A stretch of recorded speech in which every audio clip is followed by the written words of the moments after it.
Here's a 5-minute morning mobility flow from head to toe. We're going to bend the spine, rotate the hips, and move the shoulders. Perfect technique is covered to help your body move well and feel awesome. Be sure to watch the whole video for must-know tips, beginner modifications, and a workout routine to follow.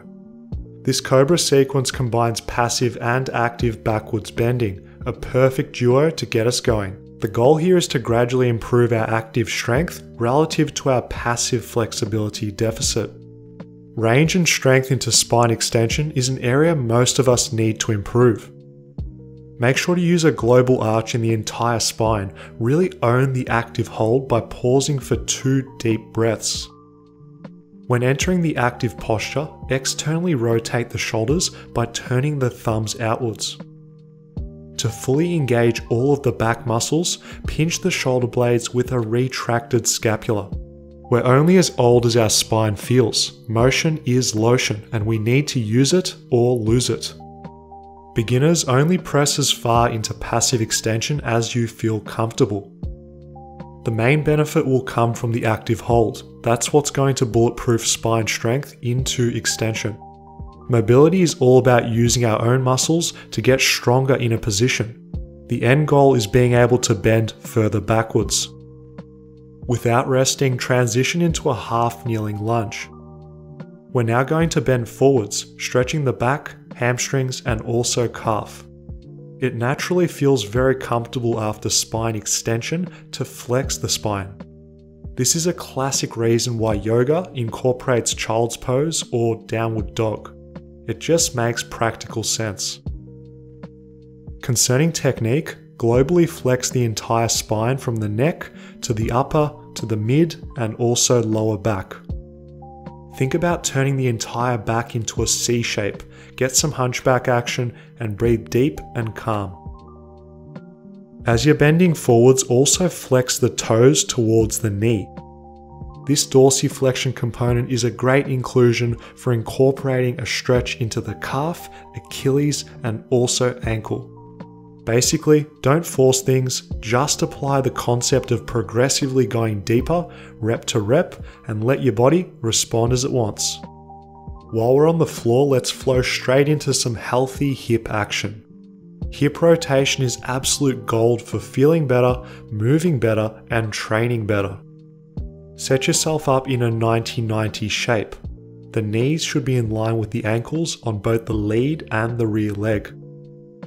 Hinge forward at the waist while keeping a proud chest. Keep as tall a posture as you can manage. A more vertical torso will help maximize the movement and benefits to the hips. At all times during the shin box 90-90 hip rotations, the primary focus is on being active, owning each position and transitioning with control. I recommend everyone from beginner to mobility master post up on the hands for balance. This is done purely for positioning and directing motion. It will still feel challenging when done right. We're trying our best to avoid the lower back from rounding. Our body wants to hunch and make things easy. Do it right to reap the full benefits. Beginners should elevate the hips to make it more realistic to maintain an upright torso when moving in all directions.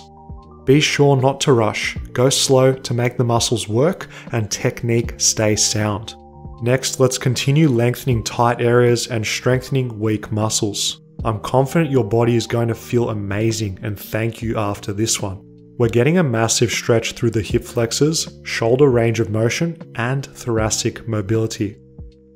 With this lunge mobility sequence, expect the body to resist big time. You're the boss though. Take time to go slow and keep breathing like it's nothing. Technique-wise, keep the front leg at 90 degrees throughout the sequence. If you're stiff and tight, it's okay for the knee to stay on the ground. If you're quite mobile already, keep the back knee hovering off the ground. Either way, squeeze the rear glute tight to intensify the hip flexor stretch and keep the lower back safe. Every rep, the goal is to go just a little bit further, a little bit deeper, and extend range of motion. Don't forget to incorporate thoracic rotation by twisting the upper body away.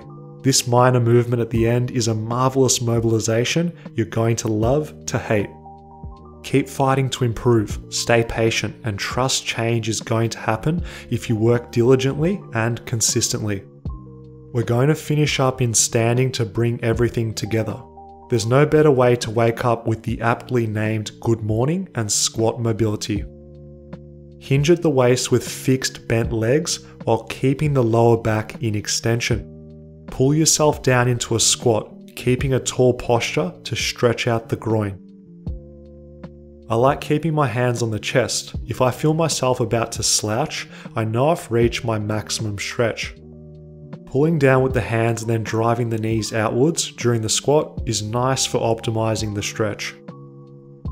It's important with the good morning to stop bending just before the lower back feels like it's rounding over. Those having difficulty in the deep squat, simply elevate the heels. Doing so is going to make it easier to maintain a more upright back to gain the innumerable benefits from squatting. Now, if you're struggling with the arms overhead, just keep the hands in the prisoner position until mobility improves.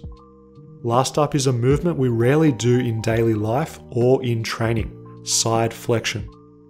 At all times, keep the glutes engaged with a posterior pelvic tilt. This pelvic position is going to encourage optimal lengthening of the lateral chain. Those of you who do a ton of upper body strength training are going to struggle like me. Good. This is exactly what the body needs, whether you're sitting all day at a desk job or pounding pull-ups for days. During the global side bend, you want to force strict technique by opening the chest towards the arm, which is reaching overhead. Strengthening the quadratus lumborum, lengthening the lats, and improving posture is always time well spent. The goal first thing in the morning is just to get ourselves a bit more supple and wake things up, so to speak. The best morning routine is the one you actually do and are consistent with. Don't forget to worry less, move more, and your body will take care of the rest. Visit fitnessfaqs.com and start training smarter with our training programs. See you next video.